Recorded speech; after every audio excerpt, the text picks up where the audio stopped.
അടുത്തത് നമ്മൾ ഇഞ്ചിക്കറി ഉണ്ടാക്കാൻ വേണ്ടിയാണ്. ആദ്യമേ നമ്മൾ എണ്ണ ഒഴിച്ച് കടുക് വറുത്തു. കടുക് ഇട്ടിട്ട് തേങ്ങാക്കൊത്തിട്ടു. തേങ്ങാക്കൊത്തൊന്ന് മൂത്ത് കഴിയുമ്പോൾ ഇഞ്ചി ഇടും.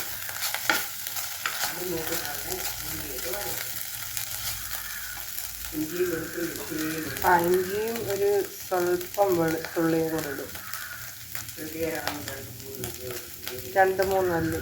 അല്ലെങ്കിൽ ഒത്തിരി വെളുത്തുള്ളി ഇട്ട് അതിൻ്റെ ടേസ്റ്റ് മാറും. അടുത്തായിട്ട് നമ്മൾ ഉള്ളിയിട്ട് നല്ലപോലെ വഴറ്റുക.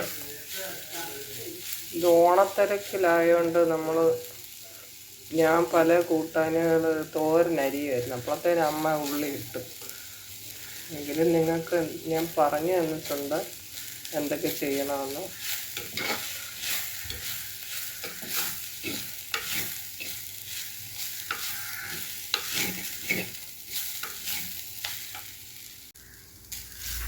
എന്നിട്ട് കുറച്ച് കറിവേപ്പിലയോട് ഇടുക.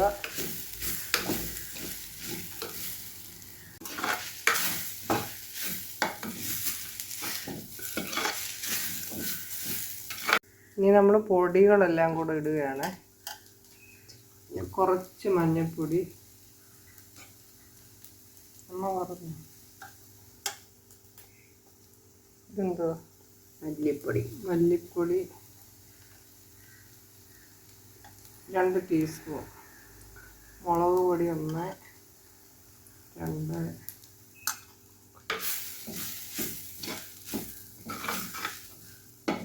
അടുപ്പിലായിട്ട് നല്ല തീ എളുപ്പമാകും. കാശ്മീരി മുളക് പൊടിയാണ്. 3 ഇച്ചിരി ഉലുവപ്പൊടി, കുറച്ച് ഉലുവപ്പൊടി. എന്നിട്ട് ഇതെല്ലാം കൂടെ ഇളക്കുക.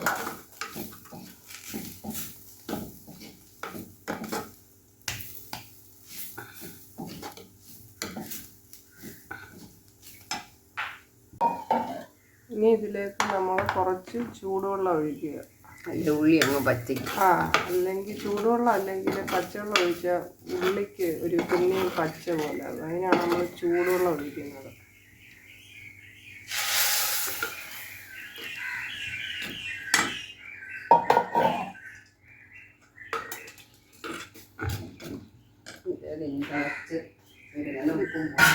ഇതിന് തിളച്ച് വരുമ്പം ഉപ്പും വാളംപുളിയും കൂടി ഇടും. അപ്പം അങ്ങനെ ഉള്ളിയും എല്ലാം കൂടെ ഒഴിച്ച് വെള്ളത്തിൽ നല്ലപോലെ തിളച്ചിട്ടുണ്ട്. തിളച്ച് കഴിയുമ്പോൾ നമ്മൾ കുറച്ച് ഉപ്പ് ഒഴിക്കുക. കല്ലുപ്പാണ്. എന്നിട്ട് ഇതിലേക്ക് വാളംപുളി. എത്ര വാളംപുളി എടുത്തിട്ടുണ്ട്? ഒരു നെല്ലിക്ക വലിപ്പത്തിലുള്ള വാളംപുളി എടുക്കുക.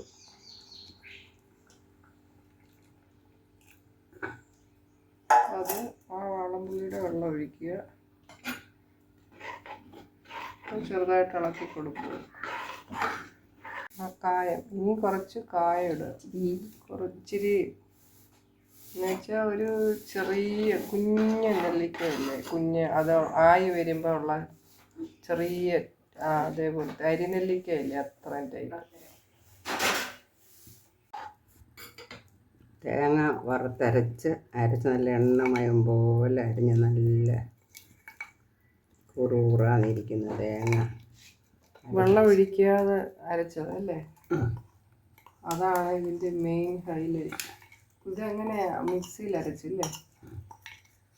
നല്ലപോലെ തേങ്ങ വറുത്ത് അരച്ചിട്ട് ഇത് ഒഴിക്കുകയാണ്. നല്ലപോലെ വെള്ളം ചേർക്കാതെ അരയ്ക്കണം, എങ്കിലേ ഇതിൽ നല്ല ടേസ്റ്റ് വരത്തുള്ളൂ. അതുകൊണ്ട് ഒഴിച്ചിട്ട് ഇളക്കുക.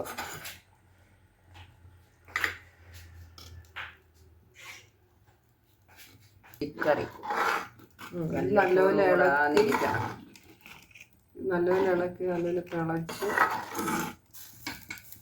വരുമ്പോൾ ഇത് ഇറക്കി വെക്കുക. അപ്പോൾ നല്ല സൂപ്പർ ഇഞ്ചിക്കറി ആയിരിക്കും.